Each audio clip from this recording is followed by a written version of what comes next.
Mes invités sont dans les coulisses et s'apprêtent à me rejoindre sur ce plateau. On le disait, le deepfake, ce sont des vidéos ou des audios manipulés par des techniques d'intelligence artificielle pour faire apparaître des personnalités publiques en train de lire, de dire ou de faire des choses qu'elles n'ont jamais dites, qu'elles n'ont jamais eu à faire. Les deepfakes, est-ce que ce sont des menaces? Ou, par ailleurs, on va aller plus loin, est-ce une opportunité? Parce que c'est l'intelligence artificielle. On peut l'utiliser à des fins, on va dire, un peu plus positives que ce à quoi on assiste. Sur ce plateau, donc, pour en parler avec moi, je reçois 3 invités, 3 personnes ressources, et pas des moindres. Je vous en prie, donc restez câblés. Hervé Ponon, ingénieur système au service de conformité de l'autorité de protection des données à caractère personnel APDP. Bonjour. Bonjour, monsieur. Merci d'être avec nous. Merci. À côté de vous, Oscar Badou, ingénieur en informatique et télécommunications à l'Agence des systèmes d'information et du numérique ASSIN. Bonjour. Bonjour. Merci d'être là. Merci. Et elle, vous la connaissez très certainement. Elle fait partie des visages qui passent sur ce plateau, notamment le visage du 13h, Estelle Pazou. Bonjour. Bonjour à vous, Joyce Balogun. Merci d'être là. C'est moi. On n'est pas là pour présenter le journal. Évidemment. Vous êtes trop sérieuse là. Non, à force de présenter le journal, on va dire que j'ai été un peu déformée. Ah oui, j'en conviens. Déformation professionnelle. Évidemment. Vous êtes sur ce plateau en tant que victime, un peu comme Rodrigue Babaguito. Vous avez également subi, on va dire, été victime de deepfake. Mais on va commencer de façon basique. Quand on entend deepfake, certains se disent c'est un mot anglais, deep, profond, fake, faux. Est-ce que c'est la traduction littérale? Qu'en est-il véritablement? Oscar Badou, qui est de l'Agence des systèmes d'information et du numérique, va nous aider à mieux comprendre un peu ce que c'est que les deepfakes. Pouvez-vous nous expliquer ce que c'est? Alors, merci, monsieur le journaliste. Merci pour l'opportunité de prendre la parole sur un sujet aussi crucial de notre ère. Donc, il faut déjà commencer par dire que deepfake, c'est une combinaison de 2 termes, de deep learning et de fake. Okay. Nous connaissons déjà le terme fake pour défaut. Le deep learning, c'est en réalité une branche de l'intelligence artificielle qui va permettre de concevoir des algorithmes qui vont réfléchir comme un humain. Donc, qui vont pouvoir générer du contenu, du texte, des audios, des vidéos, de façon réaliste. Okay. Donc, c'est en réalité ça.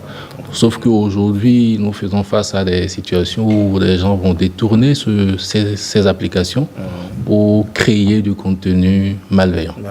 Voilà. Mais au Bénin, ce genre de choses a démarré au Bénin depuis combien de temps déjà? On a une idée? Il faut dire que les deepfakes ont fait leur apparition dans les années 2017, avec l'émergence des applications basées sur l'intelligence artificielle. Et effectivement, depuis cette période-là, au Bénin, nous avons commencé à constater ce genre de contenu. C'est vrai qu'il y a quelques années, il fallait avoir certaines compétences techniques pour les faire. Voilà. Et aujourd'hui, malheureusement, les gens sont arrivés à concevoir des applications qui fonctionnent à peu près comme des retouches photos. Et en 2-3 clics, on peut fournir ce genre de contenu. Donc ça fait qu'aujourd'hui, dans notre pays, on a commencé à remarquer de plus en plus de ce contenu. Genre de choses. Il y en a vous notez de nombreux cas par jour, vous recevez, je ne sais pas moi. Bien sûr. De plus en plus. De plus en plus, et surtout dans notre situation actuelle où il y a, je sais pas, dans l'environnement politique dans lequel nous sommes et dans les différentes, débats qui se font aujourd'hui entre les différentes nations de la sous-région. Parfois, nous sommes victimes de ça. On peut remarquer des contenus, des tests portés par des leaders politiques d'autres pays à l'endroit de nos pays qui ne sont pas forcément des arguments originaux. Et malheureusement, c'est le cas. C'est le cas. Hervé Ponon, vous qui êtes à l'APDP, l'autorité de protection des données à caractère personnel, est-ce que vous recevez des plaintes dans ce sens-là? Des gens viennent vers vous pour se plaindre de vidéos détournées, Parce que c'est un peu comme la guerre de l'information aujourd'hui. On utilise une vidéo pour dire autre chose, pour nuire à X ou Y. Ok, merci monsieur le journaliste pour m'avoir permis de m'exprimer. Et alors, moi je pense que en ce qui concerne les plaintes liées à l'intelligence artificielle, nous n'en recevons pas trop. Okay. Oui, tout ce que nous recevons, c'est des plaintes liées à l'usurpation d'identité. Voilà. Donc c'est ce genre de plaintes que nous recevons pour le moment. Et les cas de deepfake, forcément cela interpelle la PDP également. Oui, tout à fait. Cela interpelle la PDP, d'autant que on doit savoir qu'un deepfake c'est une vidéo audio modifiée par l'intelligence artificielle pour créer des contenus trompeurs. C'est ça. Donc du coup, ça interpelle vraiment la PDP, d'autant que c'est les données personnelles qui sont utilisées dans ce sens-là, détournées. Ouais. Donc voilà. Donc du coup, il serait quand même important que la PDP accompagne dans ce sens-là, afin d'encadrer davantage la protection des données et de la vie privée. On va revenir sur ce plateau justement pour mieux approfondir le sujet. Avant, nous allons faire un tour du côté de la régie pour voir un peu ce que c'est qu'un deepfake, un exemple, un cas pratique, on va dire. On va voir et puis on revient sur ce plateau. L'autre jour, le célèbre athlète béninois Steve Mounier a lancé une application mobile très appréciée qui a tout simplement captivé les masses avec son expérience de jeu addictive et la joie de gagner. Au cours de la dernière journée, le nombre de téléchargements de l'application a dépassé le millier. Voici ce qu'en dit Steve lui-même. Mon application vous offrira une expérience de jeu inoubliable. Je suis sûr que vous y trouverez vos jeux préférés.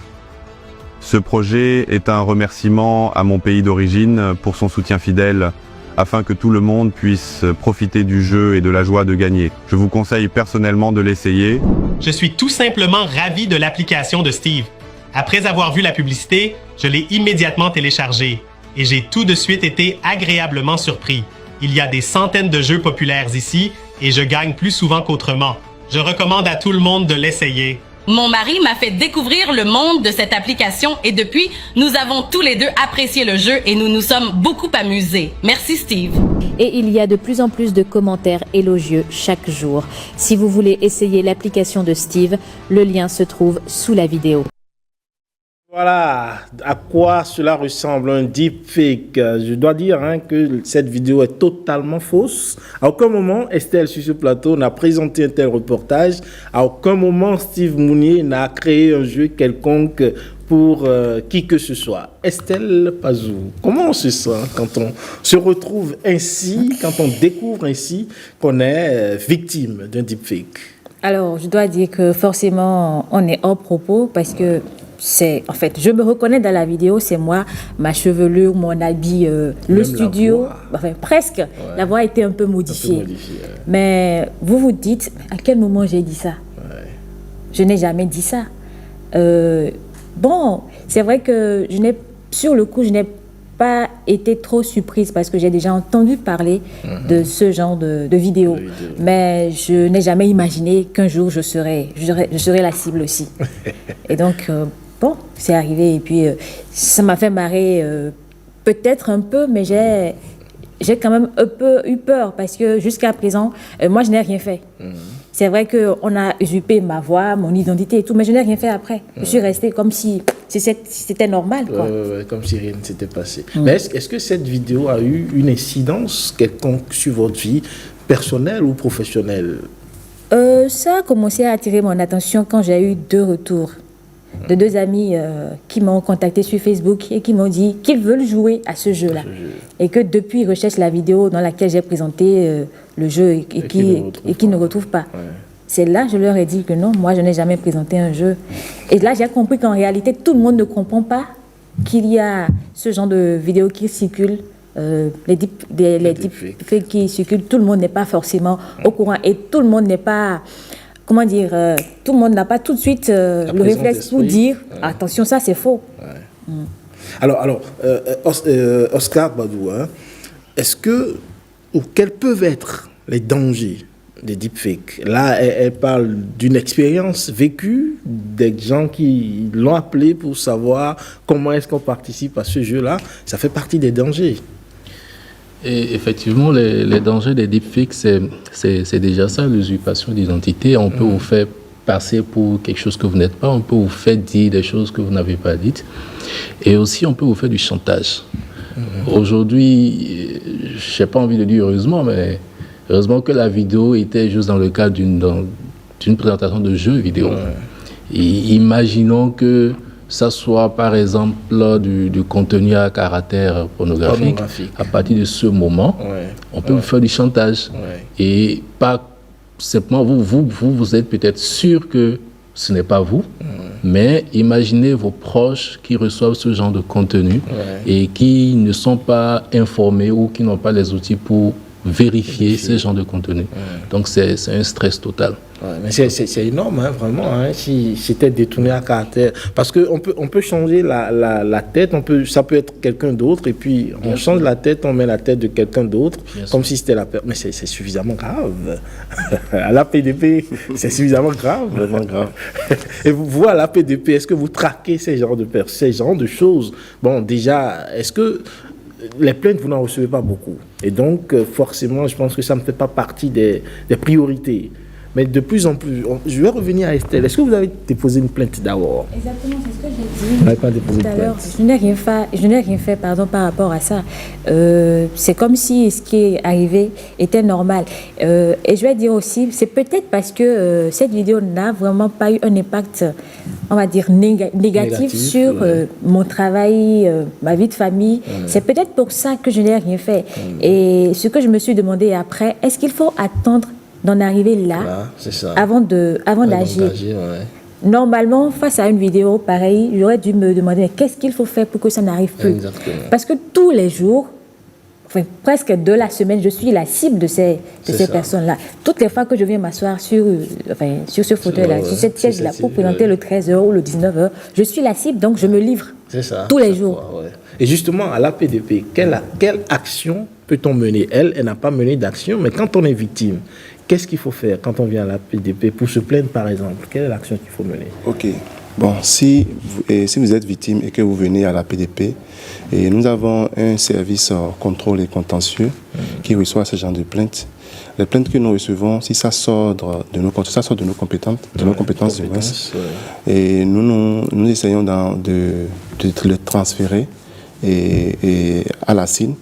Et je dirais, et plus précisément au pôle sécurité de la CIN, ou bien carrément au Centre national d'investigation numérique, CNIN, qui a été créé récemment. Donc voilà. Mais les plaintes que nous recevons et que nous traitons, c'est plus lié au piratage des comptes via les réseaux sociaux.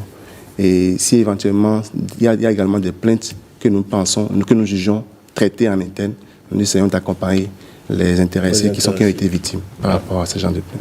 Alors, à la CIN, quand l'APDP réfère les plaignants chez vous, qu'est-ce que vous faites?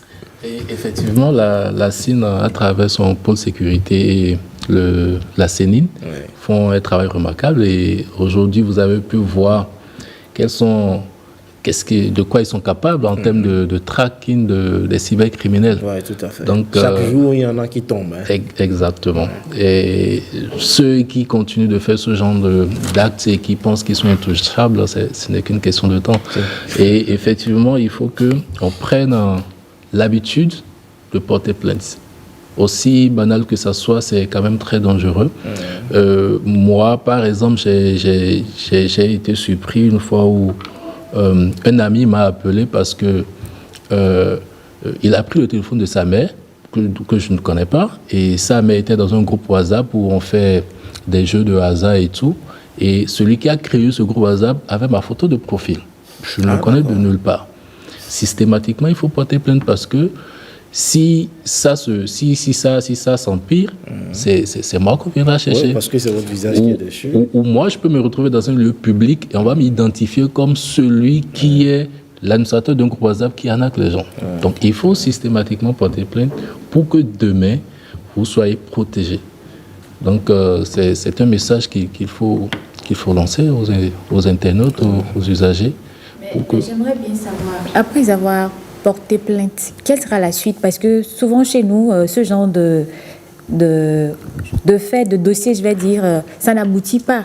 Ça n'aboutit pas. Et on a peur que... Notre collègue Alain Soutoumé qui a déposé plainte, mais qui à ce jour n'a pas eu de suite. Parce qu'il a également été victime de deepfake. À ce jour, il n'a pas eu de suite. On ne lui a même pas dit le dossier est en cours de traitement, rien du tout. Il n'a pas de suite.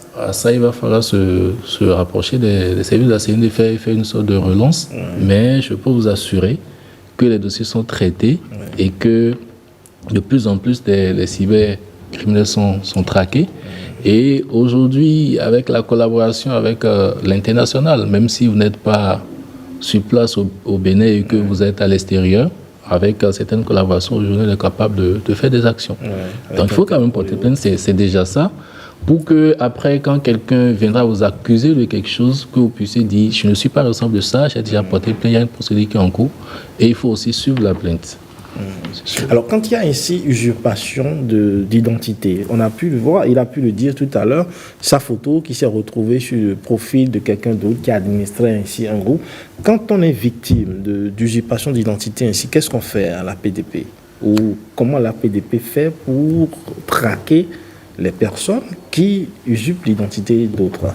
Oui, aujourd'hui, la PDP est dotée des analyses cybersécurité et qui se trouve notamment dans les deux services conformité et service contrôle et contentieux. Quand ils viennent vers nous, et déjà nous recevons la plainte et éventuellement ils amènent les preuves. Et avec ces preuves-là, nous en tant que sachants, nous essayons d'utiliser des techniques poussées pour nous en rendre compte davantage de comment accompagner l'intéressé afin de pouvoir mettre la main sur les intéressés. Et quand vous leur mettez la main dessus, ils vont en prison ou... Non. Nous ne gérons pas le côté pénal. Mais vous les envoyez vers... Nous, c'est quand on s'en rend compte que c'est une plainte orientée purement pénale. Oui. Voilà. Nous essayons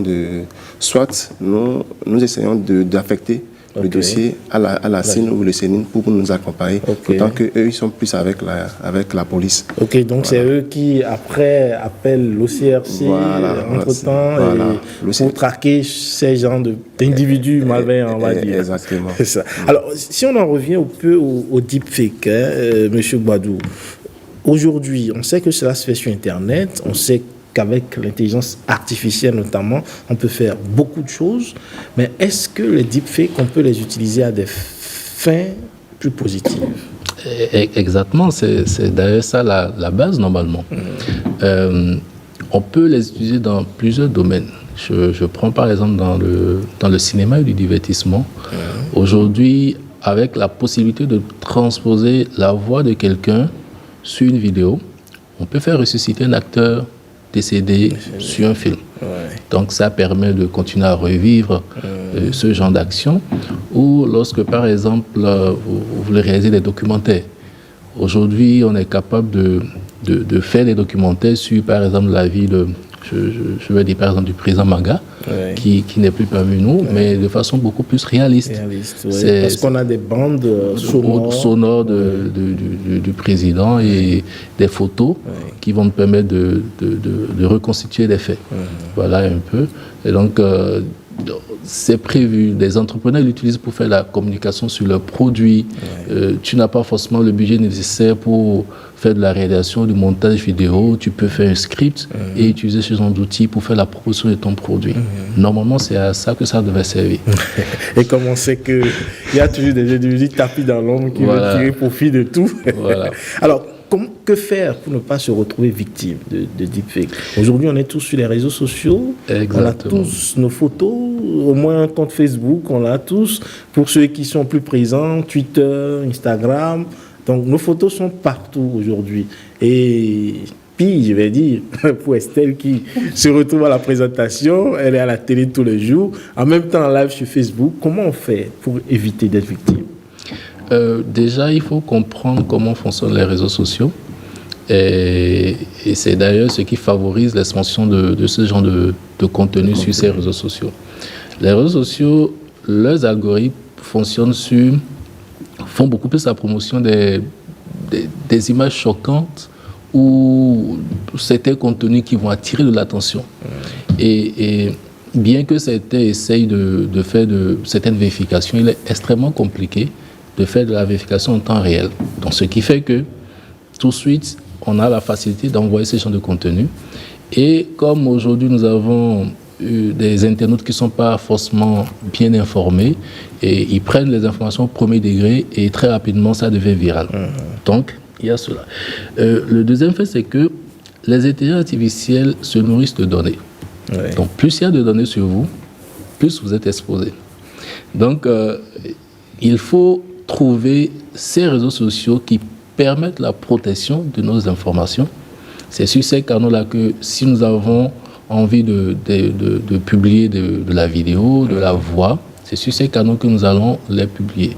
Mais sur les canaux où il n'y a pas assez de contraintes, tout est libre, et que vous publiez tout, une photo, une voix, une vidéo, ça suffit pour... Mais de vous à moi, est-ce qu'il y a un réseau social aujourd'hui au Bénin, en tout cas, hein, qui est sécurisé? Il n'y en a pas. À 100%, il n'y en a pas. On ne peut pas le dire. En tout cas, où on peut dire que je mets ma photo et il n'y a pas de risque. Parce que même Facebook nous offre, je pense, 99 ans, ça reste en ligne pendant au moins un siècle. Ouais, donc, en termes de sécurité, on n'est pas à l'abri. Exactement. Sur Facebook, c'est encore beaucoup plus ouvert et tu peux télécharger tout ce que tu veux du contenu d'un autre. Sur d'autres réseaux sociaux, c'est un peu plus restrictif, bien que les gens trouvent quand même les moyens de contourner. Donc là, je crois que l'aptitude qu'il faut avoir, c'est de publier moins. C'est ça. De publier moins et aussi de nous assurer de ne pas, lorsqu'on veut s'informer, d'utiliser les canaux officiels. Officiels, c'est ça. Si par exemple, vous voulez publier par exemple des vidéos, que ça se passe par des canaux officiels qui sont aussi un peu protégés. Si vous permettez, est-ce qu'il ne serait pas mieux aussi d'affiner les techniques que nous avons pour protéger nos données personnelles, parce que j'aurais lu que d'ici quelques années, les techniques pour l'intelligence artificielle seront beaucoup plus affinées que ça. Donc ça veut dire qu'aujourd'hui, les vidéos que nous avons, c'est de piètre qualité par rapport à ce que nous aurons dans quelques années. Exactement. Et, dans ce sens, au-delà de la sensibilisation que la CIN fait, nos ingénieurs en interne aussi réfléchissent et travaillent d'ailleurs sur un projet. Un projet qui va consister à détecter automatiquement les fake news, donc dans les deepfakes aussi. Donc très bientôt, lorsque ce sera disponible, vous allez être les premiers à être informés. Donc, on espère. Ah oui, on a hâte. Et on espère qu'on sera les premiers à l'utiliser aussi pour vous protéger.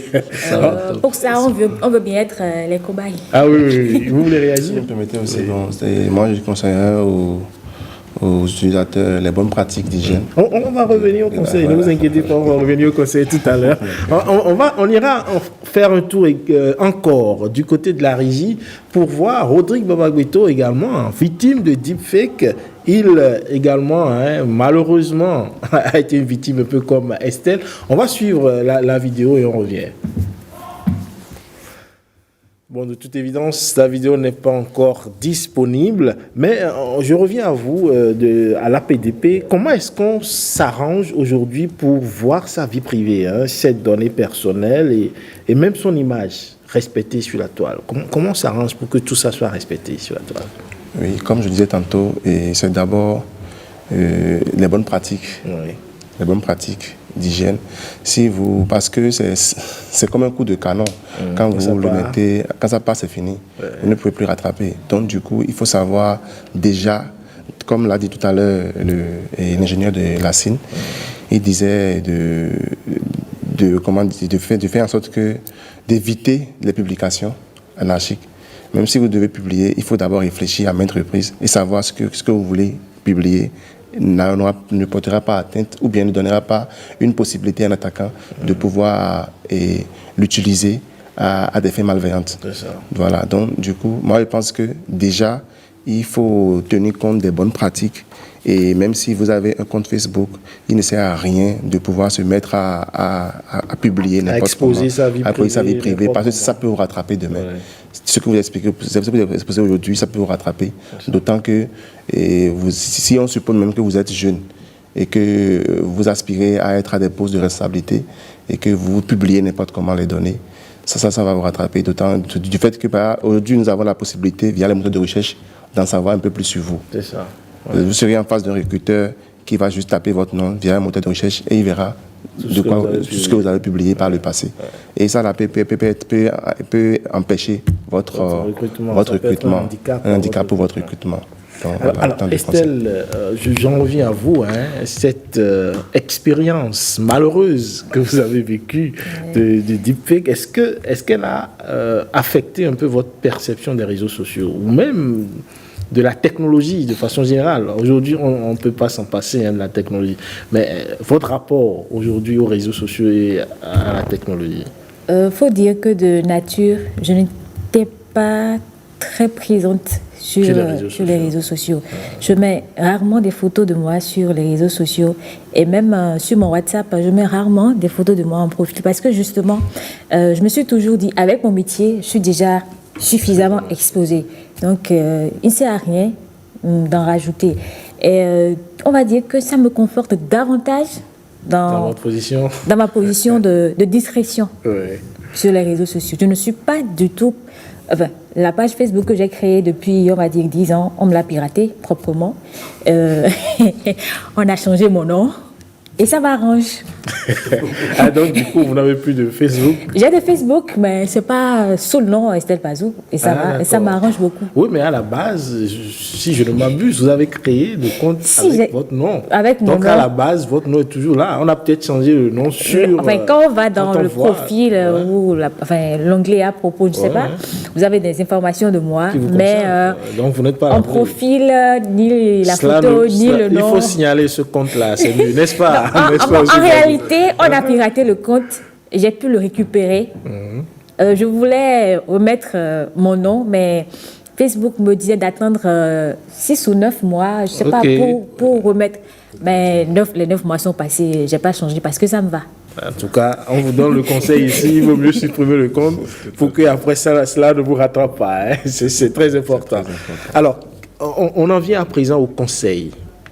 Nous sommes tous sur les réseaux sociaux, nous sommes tous exposés. Encore plus les jeunes qui ne maîtrisent pas l'utilisation des réseaux sociaux aujourd'hui et qui publient tout et n'importe quoi. Vous l'avez dit, on sort, on se prend une photo dans le taxi, on va à la plage, on se fait un selfie, on publie sur les réseaux sociaux. Comment on fait en termes de conseils aujourd'hui pour éviter d'être victime de ce genre de choses, deepfake, et mieux encore, victime d'usurpation d'identité? Monsieur Boileau. La première chose que moi j'ai envie de dire là tout de suite, c'est déjà qu'ils sachent que la technologie a évolué et aujourd'hui tout est possible. Et il y en a qui ne sont pas encore conscients. Il y en a qui peuvent voir une vidéo de toi et vont dire non, c'est faux, c'est toi qui as fait ça, c'est impossible, personne ne peut le faire. Aujourd'hui c'est possible. On peut transformer ta voix, ta vidéo et te faire passer pour chose. Donc la première des choses, c'est de faire très attention à ce qui se publie sur Facebook, sur les réseaux sociaux, de faire très attention à ce que l'on publie, de s'informer et surtout d'informer les gens autour de nous. Parce que toi, tu as l'information, mais si tes parents n'ont pas l'information, si tes frères et soeurs n'ont pas l'information, ça devient compliqué. Donc, voilà, en termes de conseils. Avoir l'information, partager l'information que l'on a. À l'APDP, je sais qu'il y a des séances d'information, de sensibilisation que vous organisez, notamment chez les jeunes, dans les universités ainsi que dans les écoles. Il faudra renforcer ce travail-là. Voilà. Et pour appuyer ce que vous venez de dire, et nous avons initié l'éducation numérique. Et dès la rentrée prochaine, déjà, nous allons commencer à sensibiliser davantage les jeunes à couche juvénile dans les écoles, dans les universités. Et en dehors de ça, nous avons également, nous organisons régulièrement des formations à l'endroit de tous les secteurs d'ailleurs, et pour accompagner davantage les gens sur comment protéger leurs données personnelles. Quand vous évoquez l'éducation numérique, cela m'interpelle. Je me dis, est-ce qu'il y a peut-être un plaidoyer qui se fait pour que cela devienne un cursus même à l'école, qu'on puisse apprendre à l'école aux enfants aujourd'hui comment est-ce qu'on utilise Internet, quand on est sur Internet, qu'est-ce qu'il faut faire, qu'est-ce qu'il ne faut pas faire. Est-ce qu'il y a peut-être un travail de, je sais pas, un plaidoyer pour qu'à terme, on en arrive à avoir un cursus, un module, j'allais dire, là-dessus? Oui, je pense qu'il y a un travail qui se fait déjà dans ce sens, et avec la hiérarchie par rapport à ces genres d'accompagnement, pour qu'aujourd'hui nous puissions vraiment avoir ces genres de thématiques dans les écoles, pour accompagner davantage les jeunes, pour éviter ces genres de déviances auxquelles nous présentons de nos jours. Voilà. Estelle Pazou, des conseils à vos jeunes? Oui, vous voulez réagir d'abord? Pour moi, j'ai été victime de deepfake. Si je dois porter plainte, quelle est la procédure? Est-ce que je dois venir à la CIN ou chez vous avec une copie de la vidéo? Comment je dois m'y prendre pour porter plainte? D'accord, je réponds bien. Allez-y. Ok, d'accord, oui. Si vous voulez porter plainte, ce qui serait bien, c'est de venir déjà avec les preuves. Vous devez collecter les preuves, et après avoir collecté les preuves, maintenant, vous allez signaler sur l'incident aux autorités compétentes, telles que la PDP, la CIN ou le CNU. Voilà. Après ça, et la PDP, ou soit une des autorités, va essayer d'utiliser les techniques nécessaires pour vous accompagner dans la suppression des contenus qui se retrouvent sur la toile, soit carrément pour même contacter l'hébergeur pour demander le retrait du contenu. Mais qu'en est-il de la traque? Parce que si on retire, il faut quand même traquer ces gens-là, ils sont capables de reprendre. Comment on fait? Je pense que ça doit être adressé à la CIN. Je ne sais pas si de pouvoir donner la bonne réponse de la tracking, mais une chose est sûre, lorsque la plainte est déposée et que les enquêtes permettent clairement d'identifier les auteurs, aujourd'hui la CIN avec la police, avec les autorités, ils ont les moyens d'aller prendre ces personnes, et vous avez pu remarquer ce qui se fait avec cette chasse au cybercriminel. Eh bien, merci à vous. Estelle, non, vous n'allez pas y déroger. Conseil à vos jeunes frères? Je leur conseillerais tout simplement de faire comme moi, d'être beaucoup discret sur les réseaux sociaux, parce que j'ai commencé à avoir peur la première fois que j'ai appris que Facebook peut conserver vos photos pendant 90 ans et plus. C'est dès cet instant que moi j'ai commencé à avoir peur. Même quand vous supprimez ça, Facebook a ça dans sa base de données. Et j'ai toujours estimé que tout le monde va sur les réseaux sociaux, mais quand vous voulez y aller, il faut pouvoir faire la différence. Il ne faut pas aller sur les réseaux sociaux pour s'exhiber, ça ne sert à rien. Il faut apporter du contenu. Si vous avez du contenu à apporter, du contenu qui sera utile, si vous pouvez le faire, tant mieux. Mais quand vous n'avez rien à apporter sur les réseaux sociaux, quand c'est uniquement pour aller montrer sa photo, non. Pour aller montrer ce qu'on mange, ce qu'on fait, comment on sait danser, comment on sait s'habiller, honnêtement, ça n'a aucune valeur ajoutée. Très belle conclusion, ça n'a aucune valeur ajoutée. Si vous me permettez, je voudrais compléter en termes de conseils pour ne pas être victime et surtout pour ne pas être acteur de la propagation des deepfakes. Aussi réaliste que ça puisse paraître, il y a quand même certains indicateurs qui permettent d'identifier facilement des vidéos truquées. Lorsqu'on observe bien, on peut remarquer qu'il y a une certaine superposition des images. On peut remarquer que la voix elle est un peu tournée. Et même les mouvements des lèvres. Des lèvres et les yeux, il peut y avoir plus de clignotement des yeux que dans la normale. Donc il faut faire attention à ces genres de détails. Et aussi vérifier les informations à travers les canaux officiels. Lorsque je prends par exemple cette vidéo de présentation de jeu, on voit clairement que c'est l'ORTB, c'est sur un plateau de l'ORTB. La première action serait par exemple d'aller sur les canaux officiels de l'ORTB, de voir si c'est une vidéo qui a été postée par l'ORTB. Et une recherche rapide vous permet de comprendre que c'est une fausse vidéo. Et la troisième option, c'est que autant il y a des intelligences artificielles pour générer ce genre de contenu, autant il y a des intelligences artificielles pour détecter ce genre de contenu. Donc il suffit juste de faire une petite recherche sur Internet. Il y a des plateformes sur lesquelles vous mettez de la photo, de l'audio, de la vidéo. Il peut vous dire à quel pourcentage c'est une fausse vidéo ou pas. Donc, avant de partager une information aujourd'hui qui contient du contenu alarmant, il faut faire très attention, il faut faire ce genre de vérification pour ne pas répondre de la fausse information.